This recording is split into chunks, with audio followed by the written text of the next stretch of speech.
नमो जनभाषायै संस्कृताय मित्राणि श्रीगुरुवे नमः। वंदे वेदमातरम्।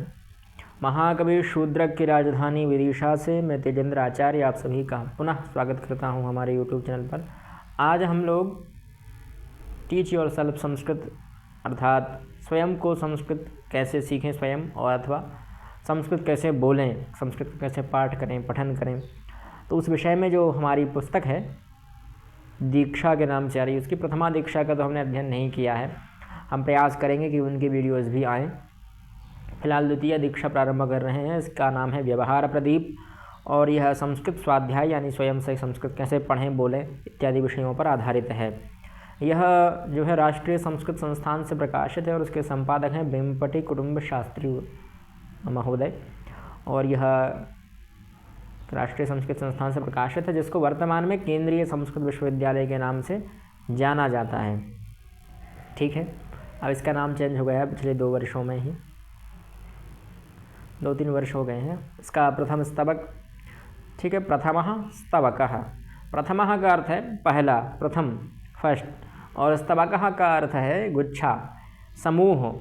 जैसे कुसुमस्तबकस्यैव दैवरत्रिर्मनस्विनः इत्यादि श्लोकों में आपने पढ़ा हो, तो स्तबक का अर्थ है गुच्छा, समूह, यूथ। ठीक है, प्रथमः अर्थात पहला, और प्रथमः पाठः अर्थात पहला पाठ, पहला अभ्यास, पहला भाग। इसमें हमें मिलेगा अजंत पुल्लिंगाः शब्दाः। अजंत पुल्लिंगाः शब्दाः, अच हो अंत में जिनके वह होते हैं अजंत, और ऐसे शब्द पुल्लिंग में हो तो वह अजंत पुल्लिंग शब्द कहे जाते हैं। ठीक है, अब अजंत होते क्या हैं, यह भी एक चिंतनीय विषय है, विचारणीय विषय है। तो उसके लिए आपकी इसी पुस्तक में आपको दिया हुआ है। ठीक, ये देखिए प्रातिपदिक प्रकाराः नाम से दिया हुआ है। यहाँ आपको सारी जानकारियाँ मिल जाएंगी। आप सभी जानते हैं वर्ण जो है 2 प्रकार से होते हैं। जैसे संस्कृत में स्वरों का अच यह दूसरा नाम है और व्यंजनों का हल यह दूसरा नाम है। इसलिए स्वरांत शब्दों का अजंत कहते हैं इस शब्द द्वारा, और भी जो व्यंजन शब्द हैं उनको हलंत शब्द के द्वारा बोला जाता है, बुलाया जाता है, उनको संबोधित किया जाता है। ठीक है, अजंत का अर्थ क्या है, अच प्लस अंत। ठीक है, यह संधि हो गई है, जस्त्व संधि का एक प्रकार है व्यंजन संधि में, तो उससे यहाँ चा को जा आदेश हो जाता है तो अजंत रूप बनता है, यानी अच हो जन्म के अंत में। और अच का सीधा अर्थ क्या है, तो स्वरांत। अच यह स्वर का नाम है, स्वरों का अपर, अपर मतलब दूसरा नाम है, और व्यंजनों का दूसरा नाम हल है। ठीक है, तो यह आपको ध्यान रखना है। यदि कहीं हलंत कहें तो उसका सीधा अर्थ है कि व्यंजन इसके अंत में होगा, यदि कहीं अजंत कहें तो इसका सीधा अर्थ है कि स्वर उसके अंत में होगा। तो स्वरांत शब्दों को हम कहते हैं अजंत, और जो व्यंजनांत शब्द होते हैं उनको कहते हैं हलंत। ठीक है, और लिंगानि च त्रीणि, 3 प्रकार के लिंग होते हैं, आप जानते हैं, पुल्लिंग, स्त्रीलिंग और नपुंसक लिंग। अतः शब्दानाम अथवा प्रातिपदिका नाम, प्रातिपदिक चीज़ अलग होती है। प्रातिपदिक की जब सुबंत अथवा तिगंत प्रत्ययों से मेल हो जाए उसके बाद उनकी शब्द संज्ञा होती है, सुप्तिगंतम पदम इत्यादि सूत्रों से। ठीक, रूपबोधनार्थम तेषाम अंतिमं वर्णम लिंगंच आश्रित्य षोढाभिभागः भवति।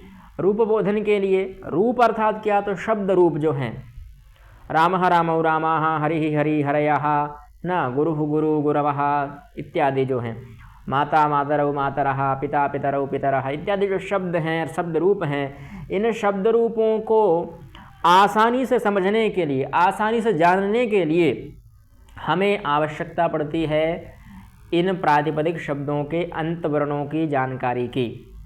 अगर हम इनके अंत्य वर्ण जान लेंगे तो हमें शब्द रूप याद करने में अधिक कठिनाई नहीं होगी। तो उस हिसाब से, उसके अनुसार हमने इनको अजंत और हलंत 2 भागों में बांट दिया, और फिर उसके लिंगानि च त्रीणि यानी 3 लिंग हैं तो उन 3 लिंगों के अनुसार बांट दिया। किस लिए, तो रूप बोधनार्थम, जो शब्द रूप हैं उनके बोधन के लिए, उनको समझने के लिए सरलता प्रकार से षोढाभिभागः भवति। षोढः अर्थात 6 प्रकार से इनका विभाग होता है। ठीक है, तो कौन कौन से 6 प्रकार हैं वो कहा, अजंत पुल्लिंग शब्दाः, ऐसे शब्द जो पुल्लिंग में हैं पर जिनके अंत में स्वर आते हैं। दूसरा है अजंत स्त्रीलिंग शब्दाः, जिनके अंत में स्वर हैं पर वह स्त्रीलिंग में आते हैं, जैसे रमा, गीता, सीता, लता, नदी, है ना, धेनु, वधु इत्यादि जो हैं, मातृ। अजंत नपुंसकलिंग शब्दाः, ऐसे शब्द जिनके अंत में अच आते हैं पर वह नपुंसकलिंग में प्रयोग होते हैं, जैसे दधि है, मधु है ना, इत्यादि शब्द जो हैं, वन है और भी मित्र शब्द है, इत्यादि कई शब्द मिल जाएंगे आपके लिए। अब आते हैं हलंत पुल्लिंग शब्दाः, जिनके अंत में हल हो, व्यंजन हो और पुल्लिंग में प्रयोग हो तो वह हलंत पुल्लिंग शब्द होते हैं। हलंत स्त्रीलिंग शब्दाः, सरित इत्यादि जो शब्द हैं, सरित है, तो ऐसे शब्द जिनके अंत में हलंत हो, हलंत मतलब व्यंजन हो और वह स्त्रीलिंग में प्रयोग हो तो हलंत स्त्रीलिंग शब्दाः। ऐसे शब्द जो हलंत हों लेकिन नपुंसक लिंग में प्रयुक्त होते हैं तो हलंत नपुंसक लिंग शब्द कहलाते हैं। ठीक है, तो यह वर्ण के 6 प्रकार होते हैं। शब्दों के 6 प्रकार होते हैं। शब्द रूप, धातु रूप इत्यादि याद करने के लिए सरलता से यह कार्य में आते हैं। ठीक है, प्रारंभ करते हैं अब हमारी। सबसे पहले हमें इकारांत पुल्लिंग का अभ्यास होगा। इससे पूर्व जो एक पुस्तक थी उस पुस्तक में आप लोगों ने नहीं पढ़ा हो तो उसमें अकारांत शब्दों का अध्ययन था, इसलिए उन्होंने अकारांत से प्रारंभ नहीं किया है, इकारांत से प्रारंभ कर रहे हैं। इकारांत का शब्द इन्होंने लिया है कवि। ठीक है, तो अगर आपने कवि शब्द पर ध्यान दिया हो तो कवि में यह वर्ण है।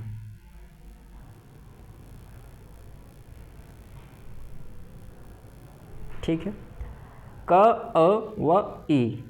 अब यह जो ई है यह ह्रस्व ई है। ठीक है, तो इसलिए यह ही जो ई है यह इस शब्द के अंत में है और साथ में यह स्वर भी है, इसलिए यह स्वरांत हुई। स्वरांत हुई मतलब अजंत हुई। ठीक है, अब एक चीज़ और यहाँ देखने को मिलेगी आपके लिए, जैसे यहाँ लिखा है इकारांत, तो यह इकार क्यों हुआ? हम कहते इंत भी कह सकते थे कि ई हो अंत में, है ना, तो इकार का प्रयोग क्यों किया गया? एक हमारे वार्तिककार हुए हैं व्याकरण शास्त्र में जिनका नाम था कात्यायन ऋषि, उन्होंने एक वार्तिक लिखा, वर्णात् कारः, यानी वर्ण से कार प्रत्यय होता है। अब यह क्यों होता है? जैसे मान लीजिए कक्षा है, 50 विद्यार्थी बैठे हैं, आगे के 5 विद्यार्थी सुन पा रहे हैं, पीछे के विद्यार्थियों को सुनने में समस्या आ रही है, क्योंकि अब बहुत बड़ी कक्षा है, थोड़ी मान लीजिए हल्ला भी हो रहा है, आवाज़ें भी हो रही हैं। तो जैसे मैं कोई शिक्षक है और वह कहे कि आ के, मान लीजिए यहाँ उन्होंने कह दिया कि आ को अंत का जो सूत्र है पाणिनि अष्टाध्यायी का पढ़ा रहे हैं। अब किसी को सुनाई नहीं दिया कि कौन सा सूत्र पढ़ाया जा रहा है, तो उनसे कहेंगे पढ़ा रहे हैं, फिर भी नहीं सुन पा रहा तो कहेंगे आ पढ़ा रहे हैं। तो अब वो चीज़ और ज़्यादा तेज हो गई है और जो आ था हमारा वो दीर्घ वाला आ हो गया। तो यह सूत्र की बात थी। मान लीजिए कोई वर्ण होता तो वर्ण में भी यही दिक्कत हो सकती थी। जैसे हम कहें कि ह्रस्व का की बात हो रही है, यहाँ का की संज्ञा हो गई है। अब कोई कहे कि क्या किसकी संज्ञा हुई, तो हम कहें का की संज्ञा हो गई है। अब वह जो बिल्कुल हलंत का था अब उसमें आ लग गया है। ऐसे ही स्वर के साथ में भी समस्या हो सकती है। कोई पूछे कि हमने कहा कि ई, अब उसको सुनाई नहीं दिया, फिर कहा ई, फिर भी नहीं सुनाई दिया तो कहेंगे ई। अब वो जो ई है वो हो गई है बड़ी ई। तो यह ना हो समस्या, उसके लिए हम कहेंगे ककार है, ककार की इत संज्ञा हुई, जकार की इत संज्ञा हुई, है ना, हकार की इत संज्ञा हुई, अथवा इकार था, अकार की इत संज्ञा हुई, अकार का लोप हुआ, अकार का आगम हुआ, इत्यादि जो चीज़ें हैं। तो यह सब कार किस लिए लगा दिया? क्योंकि उच्चारण में जो हम शुद्धता रखते हैं व्याकरण वाले, वह अशुद्धता उसमें व्याप्त ना हो जाए, उसमें ना आ जाए, उसमें समा ना जाए, इसलिए हम लोगों ने कार लगा दिया। ठीक, तो इसलिए इकार शब्द ग्रहण किया गया ताकि लोग ई कार ना समझ पाएँ, इसलिए।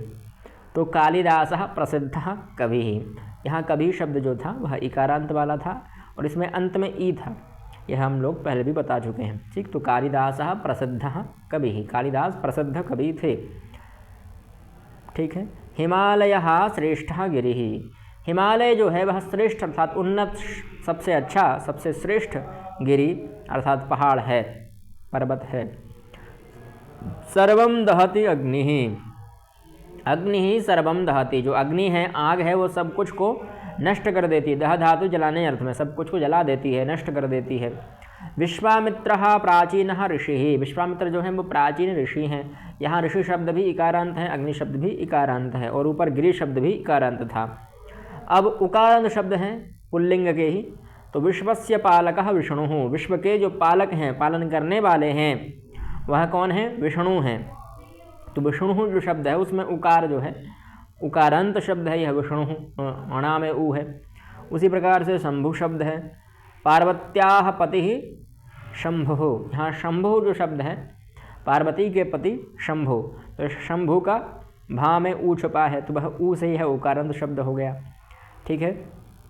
अब चंद्रम पश्यति शिशुः, शिशुः चंद्रम पश्यति, शिशुः अर्थात बालः बालकः, तो बालक जो है वह चंद्र को देखता है।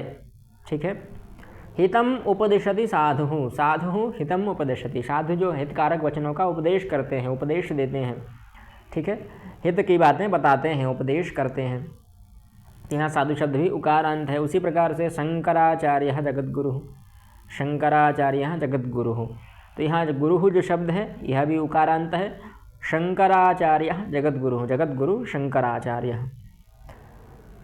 सर्वान् रक्षति प्रभु, सभी की रक्षा करते हैं प्रभु। ठीक है। प्रभु शब्द भी उकारांत है। अब यहाँ जो शब्द दिए हैं इनका नाम है ऋकारांत, पर यहाँ आप देख रहे होंगे तो आ दिख रहा होगा अंत में, तो ऐसा क्यों है?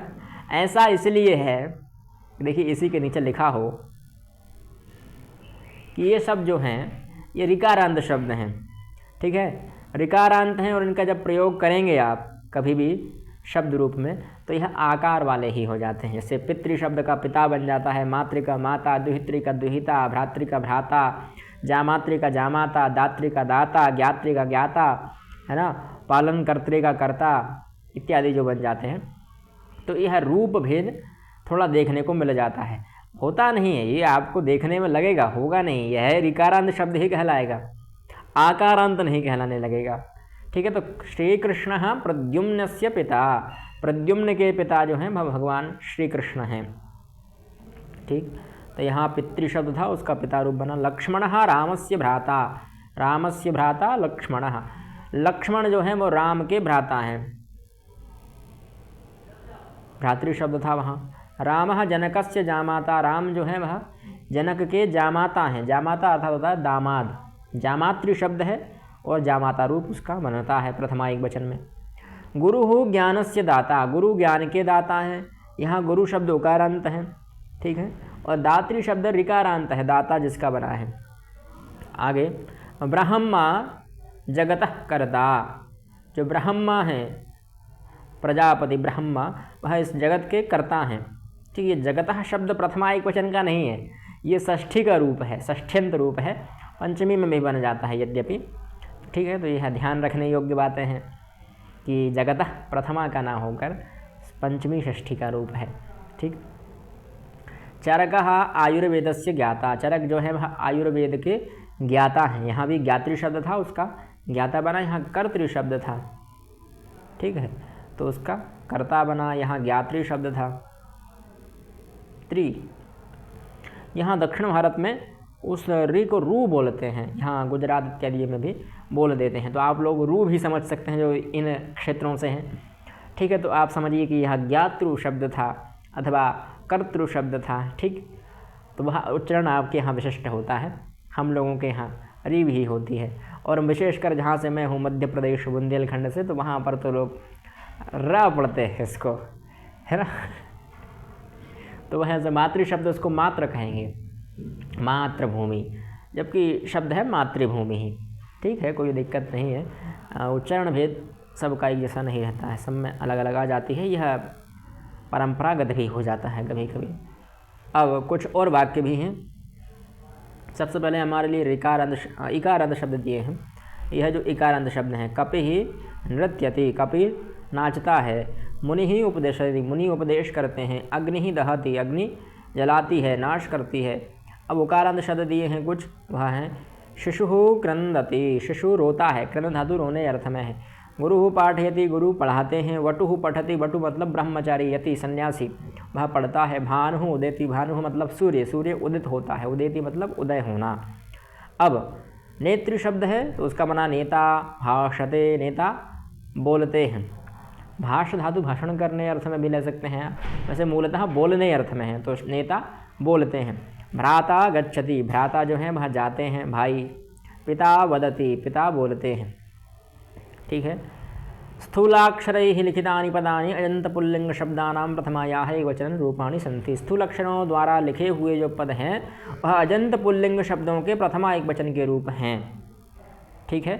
स्थूल अक्षर अर्थात मोटे अक्षरों में जो लिखे हुए हैं, यह जो है, जैसे यह मोटे अक्षरों में है, यह मोटे अक्षरों में है, यह मोटे अक्षरों में, ये क्यों लिखे हैं?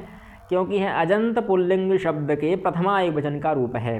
ठीक है। द्विवचन नहीं है, बहुवचन भी नहीं है। अब यहाँ द्विवचन और बहुवचन आपको देखने को मिलेगा।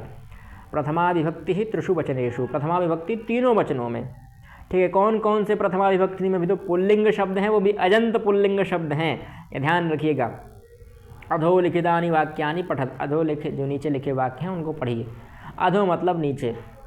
ठीक है। एक वचन में बनता है ऋषि ध्यायति, ऋषि ध्यान करते हैं। ऋषि ध्यायतः, दो ऋषि ध्यान करते हैं। जैसे आपने हरि के शब्द रूप याद किए हो तो हरि ही हरि हरयः, उसी प्रकार से ऋषि ही ऋषि ऋषयः, कवि ही कवि कवयः। ठीक है। इत्यादि में देखा हो, कपि ही कपि कपयः। तो ऋषि ही ध्यायतः, यहाँ क्रिया भी द्विवचन की हो गई, कर्ता के अनुरूप क्रिया हुई है, इसीलिए यह कर्तृवाच्य। यदि कर्म के अनुसार होती तो कर्मवाच्य होता। तो यह ध्यान रखना, यहाँ क्रिया का परिवर्तन हुआ है, किस लिए हुआ है? कि कर्ता द्विवचन का था, इसलिए क्रिया भी द्विवचन की हुई। अब ऋषयः ध्यायन्ति, यहाँ पर बहुवचन का कर्ता है, इसलिए क्रिया भी बहुवचन की हो गई। तो ऋषयः ध्यायन्ति ऐसे वाक्य बने। अब खेलने अर्थ में है शिशु क्रीडति, यह उकारांत शब्द था, यह ऋकारांत शब्द था, यह इकारांत शब्द था यहाँ, और यह उकारांत शब्द है। ठीक है। शिशु, जैसे गुरु के रूप याद किए हों तो गुरु गुरु गुरवः, उसी प्रकार से साधु साधु साधवः। तो शिशु क्रीडति, जो शिशु है वो खेलता है। क्रीड धातु जो है खेलने अर्थ में है।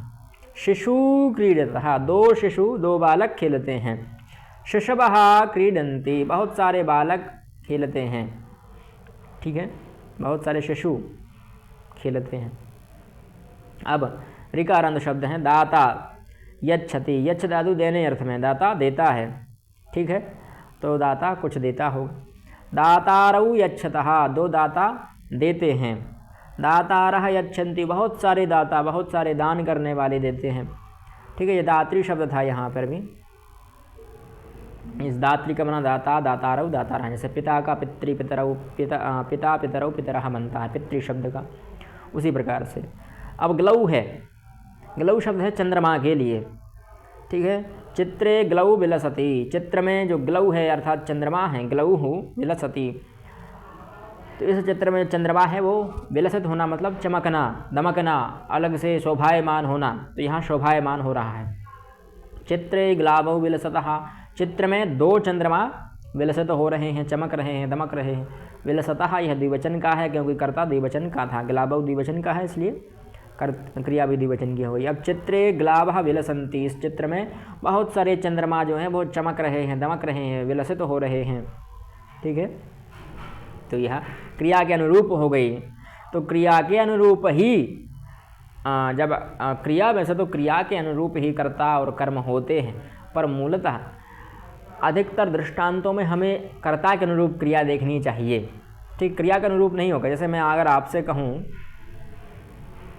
रामः, अब यह कर्ता है, हम इसके साथ क्रिया लगा सकते हैं, इसी के अनुरूप क्रिया होगी, पर इससे अर्थबोधन संभव नहीं है।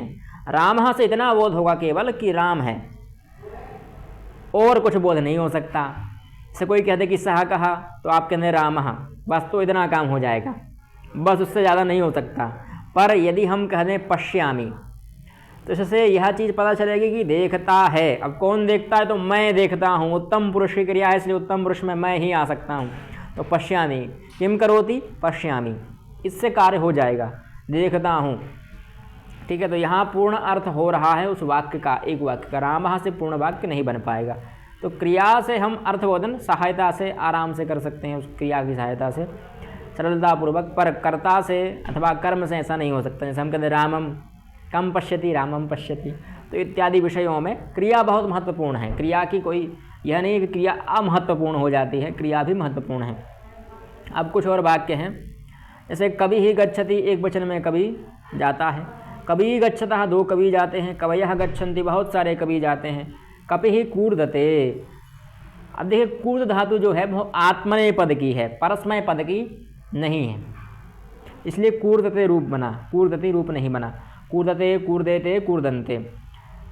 अगर आपने कभी ब्राह्मण के मुख से सुना हो तो ओम विष्णु विष्णु विष्णु हूँ इत्यादि जो संकल्प आप करते हैं, उस संकल्प में वह अंत में कहते हैं कि अहम संकल्पम करिष्यामि। ऐसा क्यों कहते हैं? करिष्यामि अगर कह रहे हैं तो सही कह रहे हैं, और यदि करिष्ये कह रहे हैं तो गलत कह रहे हैं। अगर आप स्वयं के लिए कर रहे हैं, जैसे अगर मैं स्वयं के लिए करूं, संध्या वंदनादि इत्यादि, अगर शिवाभिषेक है और शालिग्राम अभिषेक है इत्यादि कार्य कर रहे हैं, हम स्वयं अपने लिए खुद कर रहा हूँ, खुद कर रही हैं, तो फिर अगर आप संकल्प करें तो उस दृष्टि में आपको करिष्ये करना है। और यदि कोई और के माध्यम से हो रहा है, जैसे कोई पुजारी बुलवाए हैं आपने, पंडित जी बुलवाए हैं, वह करवा रहे हैं, तो वह कहेंगे करिष्यामि, और आपको भी बोलना है करिष्यामि। इसलिए क्योंकि आत्मनेय पद जो होता है वो स्वयं के लिए होता है और परस्मय पद दूसरे के लिए होता है। यदि आपने सर्वनाम शब्द रूपों को पढ़ा हो तो सर्वनाम शब्द रूपों में चतुर्थी में क्या बनता है? सर्वस्मै, तस्मै, एतस्मै, कस्मै इत्यादि। उसी प्रकार से बनता है पर शब्द का परस्मै। ठीक है, तो परस्मै समझ गए। पद मतलब होता है शब्द, तो पर मतलब परस्मै मतलब दूसरे के लिए, और पद मतलब शब्द, दूसरे के लिए जो शब्द हों वह परस्मय पद होते हैं। और आत्मने, जैसे अगर आपने कभी आत्मा के शब्द रूप पढ़े हों, ठीक है, अथवा आपने ब्रह्मा के पढ़े हों तो वहाँ पर आपको मिल जाएगा। अथवा भवत का भी पढ़ा हो, भवत का भवान भवंत भवंता, तो उसमें भी भवते बनता है। उसी प्रकार से आत्मन शब्द का बनता है आत्मने। आत्मने मतलब खुद के लिए, स्वयं के लिए जो पद हैं, जो शब्द हैं वो आत्मने पद हैं। पद से अर्थ है यहाँ धातुओं का। तो अब जो धातुएं स्वयं के लिए प्रयुक्त होती हैं वो आत्मनेय पद होती हैं, जो दूसरे के लिए प्रयुक्त होती हैं वो परस्मय पद होती है। अब इसका यह अर्थ बिल्कुल भी नहीं है कि आत्मनेय पद की धातु दूसरे के लिए प्रयुक्त नहीं हो सकती और परस्मय पद की धातु खुद के लिए प्रयुक्त नहीं हो सकती। ठीक है, तो ऐसा बिल्कुल भी अर्थ नहीं है। ऐसा अर्थ क्यों नहीं है? क्योंकि ऐसे अर्थ से हमें नहीं जाना है। अर्थ यहाँ क्या है कि अधिकतः धातुएं आत्मनेय पद की स्वयं के लिए प्रयोग में आती हैं और परस्मय पद की दूसरे के लिए प्रयोग में आती हैं अधिकतः। ऐसा आपको देखने को मिलेगा जब आप अध्ययन करेंगे धातु पाठ का इत्यादि, तो आपको पता चल जाएगा। ठीक है, अब मुनि ही उपदेशति, मुनि उपदेश कूर्दते रह गया था। कपि ही, कपि कूर्देते, यहाँ द्विवचन है इसलिए कपि कूर्देते। कपयः कूर्दन्ते, बहुत सारे बंदर कूद रहे हैं, दो बंदर कूद रहे हैं, बहुत सारे बंदर कूद रहे हैं। अब मुनि ही उपदिशति, मुनि ही उपदिशति, एक मुनि उपदेश करते हैं। मुनि उपदिशतः, दो मुनि उपदेश देते हैं। मुनयः उपदिशन्ति, बहुत सारे मुनि उपदेश देते हैं, उपदेश करते हैं। यति ही मंत्रम जपति, यति मंत्र का जप करता है, मंत्र जप करता है। यति मंत्रम जपतः, दो यति, दो ब्रह्मचारी, दो सन्यासी मंत्र जाप करते हैं। यतयः मंत्रम जपन्ति, बहुत सारे सन्यासी मंत्र जाप करते हैं। ठीक है, तो यह इकारांत शब्द थे। अब है उकारांत शब्द। गुरु पाठम पाठयति, गुरु पाठ को पढ़ाता है। गुरु पाठम पाठयतः, दो गुरु एक पाठ को पढ़ाते हैं। गुरवः पाठम पाठयन्ति, बहुत सारे गुरु पाठ को पढ़ाते हैं। ठीक है, अब यह आपकी विवक्षा पर है कि आपको पाठ ही रहने देना है। आप इसको कर्म को चेंज भी कर सकते हैं आप चाहें तो। आपकी विवक्षा है, बोलने की इच्छा जो है आपको क्या बोलना है। साधु संचरति, साधु चलता है, घूमता है, फिरता है। चर धातु जो है घूमने अर्थ में है और उसमें सम उपसर्ग लगाया है तो संचरति ऐसा रूप बना है। एक साधु, एक अच्छा व्यक्ति घूमता है अथवा कोई सन्यासी घूमता है। साधु संचरतः, दो साधु, दो सन्यासी अच्छे से घूमते हैं। साधवः संचरन्ति, अथवा बहुत सारे साधु भ्रमण कर रहे हैं, घूम रहे हैं। क्रीडापटुः क्रीडांगणे धावति, क्रीडापटुः अर्थात जो क्रीड़ा में पटु है, चतुर है, कुशल है, निपुण है, उसे कहेंगे क्रीडापटुः अर्थात खिलाड़ी, ऐसा परफेक्ट खिलाड़ी, श्रेष्ठ खिलाड़ी। क्रीडांगणे अर्थात क्रीड़ा क्षेत्र में दौड़ता है, धावति मतलब दौड़ता है। क्रीडापटु क्रीडांगणे धावतः, दो क्रीडापटु क्रीडांगण में, खेल के मैदान में दौड़ रहे हैं। क्रीडापटवः क्रीडांगणे धावन्ति, बहुत सारे जो खिलाड़ी हैं, श्रेष्ठ खिलाड़ी हैं, वो क्रीडा क्षेत्र में दौड़ रहे हैं। दरअसल एक सूत्र है सप्तमी शौंडई इत्यादि, उससे सप्तमी तत्पुरुष समास होता है, उसमें यह सब शौंडादिगण के शब्द हैं। पटु, कितब, चतुर, चपल इत्यादि जो है निपुण, तो उसमें यह शब्द आता है। तो पटु शब्द का मतलब है कुशल, निपुण, उस चीज़ में माहिर होना। जगत गुरु आशीर्वादम यच्छति, जगत गुरु जो हैं वो आशीर्वाद देते हैं। जगत गुरु आशीर्वादम यच्छतः, बहुत सारे 2 जगत गुरु आशीर्वाद देते हैं। जगत गुरवः आशीर्वादम यच्छन्ति, बहुत सारे जगत गुरु आशीर्वाद देते हैं। ठीक है, सबसे बड़ी देखने की बात यह है जो बहुत सारे लोग देखते नहीं हैं, ध्यान नहीं देते हैं। यहाँ देखिए रू में जो ऊ है उसमें कोई ऐसा निशान नहीं है, पर बहुत सारे लोग गुरु के लिए सामान्य रूप से अगर हिंदी में भी लिखते हैं तो ऐसा गुरु लिख देते हैं, है ना, ऐसा नहीं, ऐसा। तो यह आप गुरु बना रहे हैं, यह गुरु नहीं है। उसी प्रकार से अगर गुरु, जगत गुरु देखेंगे तो यहाँ देखिए ऐसा निशान है रू में, तो यह निशान दीर्घ का भेद करा रहा है। तो यह आपको ह्रस्व दीर्घ देखना है कि ह्रस्व ऊ को हम दीर्घ ऊ तो नहीं कर रहे हैं। कई स्थानों में हो जाता है, रा के साथ विशेषकर ऐसा देखने को मिल जाता है। अब ऋकारांत शब्द हैं, कर्ता प्राप्नोति, कर्ता प्राप्त करता है। कर्तारौ प्राप्नुतः, 2 कर्ता प्राप्त करते हैं। कर्तारः प्राप्नुवन्ति, बहुत सारे कर्ता प्राप्त करते हैं। वक्ता उपविशति, एक वक्ता, एक बोलने वाला बैठता है। वक्तारौ उपविशतः, 2 वक्ता बैठते हैं। और वक्तारः उपविशन्ति, बहुत सारे वक्ता बैठते हैं। श्रोता प्रसीदति, श्रोता जो है वह प्रसन्न होता है। और श्रोतारौ प्रसीदतः, 2 श्रोता प्रसन्न होते हैं। सुनने वाले को हम श्रोता कहते हैं, जो सुनता है उसको श्रोता कहते हैं, जो बोलता है उसको वक्ता कहते हैं, जो करता है उसको कर्ता कहते हैं। ठीक है, जो हमें अच्छे मार्ग पर ले जाता है उसको नेता कहते हैं। तो यह सब अच्छे प्रकार के शब्द हैं, कोई बुरे शब्द नहीं हैं। तो श्रोतारः प्रसीदन्ति, बहुत सारे श्रोता जो हैं वह प्रसन्न होते हैं। अब नेता वंदते, नेता प्रणाम करता है, वंदन करता है। नेतारौ वंदेते, 2 नेता वंदन करते हैं। नेतारः वंदन्ते, बहुत सारे नेता वंदन करते हैं, प्रणाम करते हैं। ठीक है, भ्रातृ शब्द है, भ्राता हसति, एक भाई हंसता है। भ्रातरौ हसतः, 2 भाई हंसते हैं। भ्रातरः हसन्ति, बहुत सारे भाई हंसते हैं। जामाता याति, जामाता ले जाता है व प्राप्त करता है। जामातरौ यातः, 2 जामाता प्राप्त करते हैं। जामातरः यान्ति, बहुत सारे जामाता, बहुत सारे दामाद प्राप्त करते हैं। पिता पालयति, पिता पालन करता है। पितरौ पालयतः, 2 पिता पालन करते हैं। पितरः पालयन्ति, बहुत सारे पिता पालन करते हैं। अब ये सभी जो शब्द हैं वह ऋकारांत हैं। जैसे कर्ता का मूल शब्द है क्या, कर्त्री। वक्ता का वक्त्री, श्रोता का श्रोत्री, नेता का नेत्री, भ्राता का भ्रातृ, जामाता का जामात्री, और पिता का पितरी, पितृ। ये नीचे लिखे भी हैं कि भ्रातृ, जामातृ, पितृ शब्दानां रूपाणि अन्येभ्यः ऋकारांत पुल्लिंग शब्देभ्यः प्रथमायाः द्विवचने बहुवचने द्वितीयायाः एकवचने द्विवचने च भिन्नानि भवन्ति। जो भ्राता, भ्रातृ, जामातृ, पितृ, यह जो शब्द हैं इन शब्दों के रूप अन्य ऋकारांत पुल्लिंग शब्दों से प्रथमा एक वचन द्विवचन में और द्वितीया के एक वचन द्विवचन में भिन्न बनते हैं। ठीक है, अन्य शब्दों से अगर आपने देखा हो उसमें ज़्यादा अंतर नहीं आता है अन्य शब्द रूपों में, पर इनमें बहुत अंतर आ जाता है। तो यह अंतर थोड़ा देखने को आपको मिलेगा और ध्यान देना है। सीधा सा यह मान लीजिए कि जहाँ आ दिखे और पुल्लिंग का आपको लगे तो वहाँ आप समझ लीजिए कि हाँ कहीं ना कहीं ऋकार हो सकता है।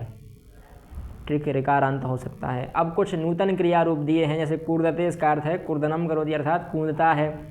ठीक है, उचकता है, यह आत्मने पद का था। और वंदते, इसका अर्थ है वंदनम करोति, नमस्करोति, नमामि, प्रणमामि, है ना, इत्यादि। ईड़े, तो इन सब का अर्थ है प्रणाम करना, नमस्कार करना। ठीक, अब कुछ प्रातिपदिक बता रहे हैं आपको। जैसे कपि प्रातिपदिक है, इसका प्रथमा में रूप क्या बन रहा है, कपि ही, कपि, कपयः। हरि प्रातिपदिक है, इसका बना है हरि ही, हरि, हरयः। फिर मुनि का मुनि ही, मुनि, मुनयः। तो यह सब शब्द चेंजेस हो जाते हैं, इनमें परिवर्तन आ जाता है जब इनके शब्द रूप बनते हैं। ठीक है, तो शब्द रूप को देखने का बाद हमें समझ में आता है कि यह किस प्रकार से बना होगा। जब आप शब्द रूप प्रक्रिया पढ़ेंगे तब आपको समझ में आ जाएगा कपि ही कैसा बना, हरि ही, हरि कैसा बन गया, ये सब शब्द रूप समझने के बाद में आएगा। अब गुरु के देखिए तो गुरु, गुरु शब्द का गुरु, गुरु, गुरवः, ऐसे ही अन्य शब्दों के भी आप देख सकते हैं। इसमें सबके अलग अलग ही, एक से ही बनते हैं सबके।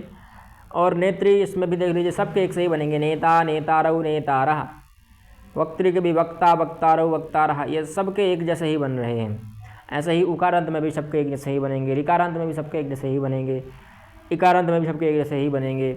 यह बता ही इसलिए रहे हैं क खंडे प्रदत्ता नाम कपि हरि मुनि इति शब्दानाम अंतिमः वर्णः समान रूपेण इकारः अस्ति अतः तेषां रूपाणि समानि। जो क खंड में प्रदत्त शब्द थे कपि हरि मुनि इति शब्द, जो उन शब्दों के अंत में वर्ण था वह समान रूप से इकार था, इकार है, इसलिए उनका जो रूप है वह समान है। और ऐसे ही जो ख वर्ग है उस ख वर्ग के में गुरु शिशु बटु पटु इति शब्द थे, इन शब्दों में उकार शब्द समान था, इसलिए उन सब का रूप समान होता है। और ऐसे ही जो ग खंड है इस खंड में ऋकारांत शब्द में सभी का अंत में ऋकार था, इसलिए इन शब्द के जो शब्द रूप थे वो सब समान ही हैं। जैसे योद्धि है तो उसका योद्धा बन गया, दृष्टि का दृष्टा हो गया, वक्त्री का वक्ता हो गया, नेत्री का नेता हो गया, तो ये सब समान ही हो जाते हैं। ठीक है, अब कुछ और चीज़ देखने को है। जैसे अगर आप नपुंसक लिंग के मैंने अभी बताए थे, दधि हरि दधि मधु बारी इत्यादि, यह सब अजंत ही हैं, पर यह नपुंसक लिंग हैं। जैसे इनके रूप अलग चलते हैं, जैसे दधि का दधि दधिनी दधीनी दधि दधनी दधीनी दधना दधिभ्याम दधि भी इत्यादि रूप बनते हैं। उसी प्रकार से वारी के भी दधि के समतुल्य ही बनते हैं, थोड़ा बहुत अंतर आता है। ठीक है, णा और ना का, तो यह वारी शब्द जो है इसका वारी वारिणी वारिणी इत्यादि रूप बनेंगे। तो इनके अन्य रूप नहीं चल रहे हैं, बारी ही बारी बारया ऐसे रूप नहीं चलेंगे, दधि ही दधि दधया, इनके अलग ही रूप चलेंगे। ठीक है, ऐसा नहीं बन सकती क्योंकि ये नपुंसक लिंग के हैं, इनका लिंग भेद होने से इनके रूप चेंज हो गए। यही इन्होंने लिखा नीचे कि यहाँ पर दधि बारी इति शब्द जो इन दोनों शब्दों के अंतिम वर्ण जो है वह यद्यपि कपि हरि के समान ही है, अंतिम वर्ण समान ही है, इकार ही है, किंतु फिर भी इनके रूप भिन्न होते हैं। क्यों होते हैं? क्योंकि कपि हरि जो हैं वह पुल्लिंग शब्द हैं और दधि बारी इत्यादि जो शब्द हैं ये सब नपुंसक लिंग के शब्द हैं। इन दोनों में लिंग भेद से रूप भेद होते हैं। इन दोनों में लिंग भेद है, यह नपुंसक लिंग के हैं और जो कपि हरि हैं वह पुल्लिंग के हैं, इसलिए इनमें शब्द रूप के जो भेद हो गए हैं। अब कुछ और चीज़ बता रहे हैं कि जिस जिस शब्द के लिंग समान हो अथवा अंतिम वर्ण भी समान हो उस शब्द के रूप प्रायण अर्थात अधिकतः समान ही होते हैं। अतः रूप सादृश्य कारणम अंतिमः वर्णः लिंगंच भवति। जब रूप सादृश्य का कारण हो तो अंतिम वर्ण और लिंग इन दोनों को देखा जाता है ना। जैसे कोई भी आपने अभी देखे इकारांत सब एक जैसे थे, उकारांत सब एक जैसे थे, ऋकारांत सब एक जैसे थे। तो यह सब एक जैसे क्यों होते हैं? क्योंकि यह उन शब्द रूपों में हम देखते हैं कि अंत का वर्ण क्या है अथवा वह कौन से लिंग के हैं। तो जब हम ये दोनों चीज़ें जान लेते हैं, अंतवर्ण और लिंग, उसके बाद हम उनका शब्द रूप आसानी से याद कर सकते हैं। यानी हमने कपि के याद कर ली तो इकारांत के पुल्लिंग शब्दों के सभी रूप याद हो जाएंगे आराम से। बस एक पति शब्द है, उस पति शब्द में आपको थोड़ी प्रॉब्लम हो जाएगी। ऐसे ही अगर आपने अकारांत का रामः याद कर लिया तो अन्य सभी अकारांत शब्द याद हो जाएंगे पुल्लिंग के। उसी प्रकार से पितृ शब्द याद कर लिया तो ऋकारांत के सभी शब्द याद हो जाएंगे। ठीक है, ऐसे ही उकारांत का भी कोई एक शब्द याद कर लिया तो बाकी के सब उकारांत एक जैसे ही बनेंगे। तो यह सब चीज़ें आपको देखने को होती हैं। यद्यपि ईकारांत भी होते हैं, आकारांत भी मिल जाएंगे आपके लिए कई शब्द। ठीक है, और यह हम पहले ही बता चुके हैं कि आप जो वर्णों के प्रकार हैं वो कैसे कैसे प्रकार होते हैं। अब इन्होंने कुछ रूप बताए हैं। अकारांत में देखिए तो आप बालक शब्द है प्रातिपदिक, उसका बना बालकः बालको बालकाः। इसी प्रकार से गोपा शब्द है आकारांत, दीर्घ आकार वाला, इसका बना गोपाः गोपौ गोपाः। ठीक है, फिर है इकारांत, इसका बनता है हरिः हरि हरयः। फिर ईकारांत है सुधी ग्रामणी इत्यादि रूप बनते हैं इसमें सुधी का, तो सुधी ही सुधियौ सुधीयः। उकारांत में साधु शब्द है, गुरु शब्द है, इसमें साधु साधु साधवः। फिर उकारांत में खलपु अतिचमु इत्यादि रूप बनते हैं। ऊकारांत में तो इसमें खलपु का तो खलपुहु खलपबौ खलपवः। ऋकारांत में भी कर्तृका शब्द है तो उसका कर्ता कर्तारौ कर्तारः रूप बना। पितृ शब्द का पिता पितरौ पितरः बना। ठीक है, तो यह सब अंतर आ जाता है। यहाँ पितरः बन रहा है और यहाँ कर्तारः बन रहा है। ठीक है, तो यह भी एक भेद है। फिर गो शब्द है, इसका बनता है गौ गावौ गावः। ठीक, तो यहाँ ओकारांत था, ऐसे ग्लाबा शब्द था, ग्लऊ शब्द था उसका ग्लऊ, गुलाब, ग्लऊ इत्यादि रूप बनते हैं। ठीक है, तो अजंत पुल्लिंग शब्देशु आकारांत पुल्लिंग जो शब्द हैं अथवा ईकारांत पुल्लिंगा जो शब्द हैं, जैसे क्षुधि, ग्रामणी, सेनानी। और अजंत पुल्लिंग शब्दों में आकारांत पुल्लिंग शब्द कौन कौन से हैं? गोपा, विश्वपा इत्यादि रूप हैं।